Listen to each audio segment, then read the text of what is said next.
Quelle histoire émouvante cette semaine. C'est l'histoire d'Irina. Elle est typiquement russe.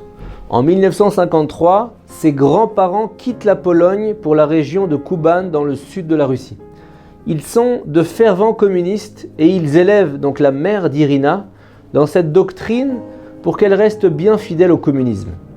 La maman d'Irina décède 1 an après sa propre naissance et elle grandit, élevée à son tour par sa grand-mère, Larissa Mikhailovna. Larissa, donc la grand-mère, ne permet pas qu'on parle une autre langue que le russe à la maison.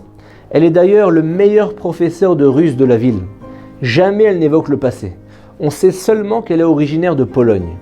Et la seule fois que la petite Irina l'entend parler polonais, c'est quand elle prend son violon pour chanter de vieilles mélodies de son pays natal. À ce moment-là, la grand-mère, Larissa, se met à rire et pleurer en même temps.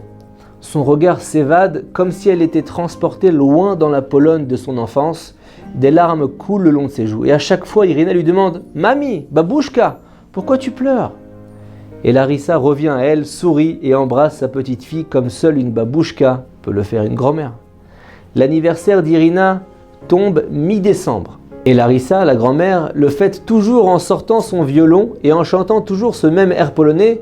Oi Chanukah, Chanukah, Yanti Feshaine. Chanukah, Chanukah, Yonte Fasheiner, a lustiger, freilicher, Nito noch a Seiner, alle Nacht in Breidel spielen mir, so die Käse Latjes essen mir.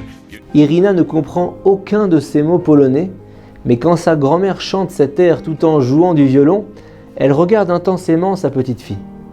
Irina ressent à ce moment-là que ce doit être de merveilleuses paroles chargées d'émotions.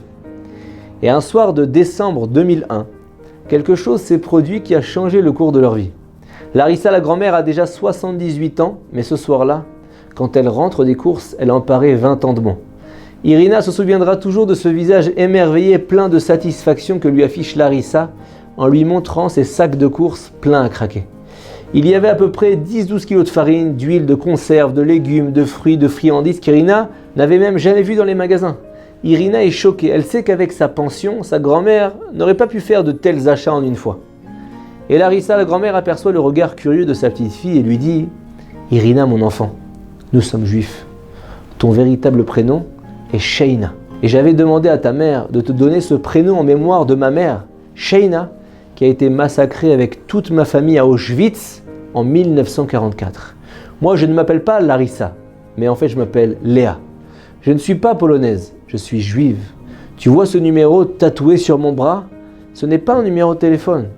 C'est mon identité. C'est ce que les nazis m'ont imposé dans le camp et gravé dans ma chair. Et après la guerre, je me suis promise d'oublier tout mon passé et de commencer une nouvelle vie sans oppression. Je ne voulais pas que ta mère et les générations suivantes souffrent à nouveau. J'étais en colère contre Dieu et je ne voulais plus qu'il fasse partie de ma vie. Ma religion, c'est devenu le communisme. Mais tout a changé il y a une semaine. Je faisais ma promenade quotidienne dans le parc de Krasnodar et j'ai entendu une musique. Mais pas n'importe quelle, chère Irina. J'ai entendu la mélodie que je te joue avec mon violon à chacun de tes anniversaires. Je sens mes pieds prendre le contrôle et se diriger vers cette musique et je les vois. Des jeunes hommes que je n'ai pas vus depuis 60 ans. Ils me rappellent mes frères et mes cousins.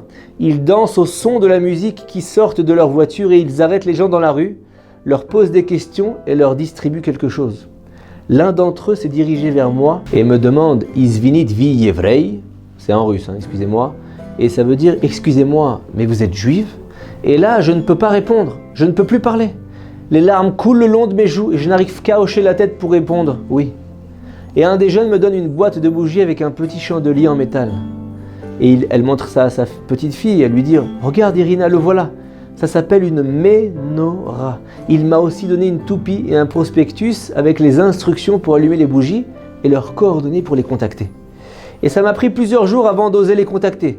Et après on m'a invité à me présenter auprès du rabbin, le directeur du centre juif communautaire de Krasnodar. Il m'a parlé en yiddish. Ça fait 60 ans que je n'ai pas parlé cette langue. Il m'a demandé s'il pouvait me donner un colis de Hanouka. Ce sont ces sacs de provisions. J'ai refusé et je lui ai dit qu'il y avait sûrement d'autres personnes qui en avaient plus besoin que moi. Mais il a insisté. Et je veux que tu le rencontres, Sheina. Il nous invite pour une fête de Hanouka dans son centre communautaire. Je veux que tu m'accompagnes. Sheina, ma Sheina, je veux que tu m'accompagnes. Et comme le dit l'expression, le reste appartient à l'histoire. Ce qui s'est passé ensuite, c'est que Larissa et sa petite fille se sont rendues à la fête de Hanouka au centre communautaire. Elles y sont retournées le Shabbat, puis les soirs de la semaine pour les cours de Torah. Sheina a soif d'en apprendre plus sur sa véritable identité et décide de partir étudier la Torah dans un séminaire de filles à Moscou. La séparation est très difficile pour sa grand-mère, mais Larissa l'encourage. Elle lui dit « Tu dois être le témoignage vivant de notre famille. Va et apprends vraiment ce qu'est la vie juive. » Et immanquablement, Sheina retourne chaque année chez sa grand-mère pour son anniversaire en décembre.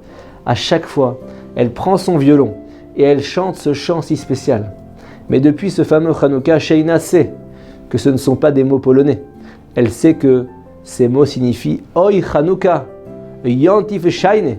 Ça veut dire « Oh Hanouka, une fête, une si belle fête ». Et elles chantent ensemble à la lueur des petites flammes de Hanouka. Sheina vit aujourd'hui à Rishon LeZion en Israël avec son mari et sa fille.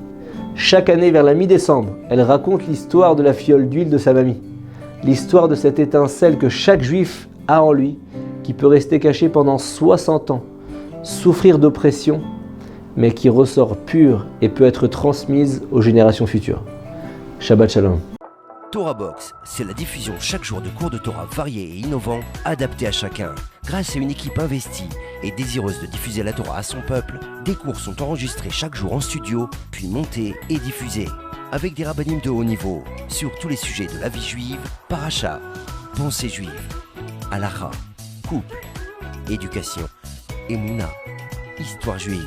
Et chaque semaine, une histoire exceptionnelle à raconter le Shabbat. De nouvelles émissions et débats innovants qui confrontent Torah et actualité.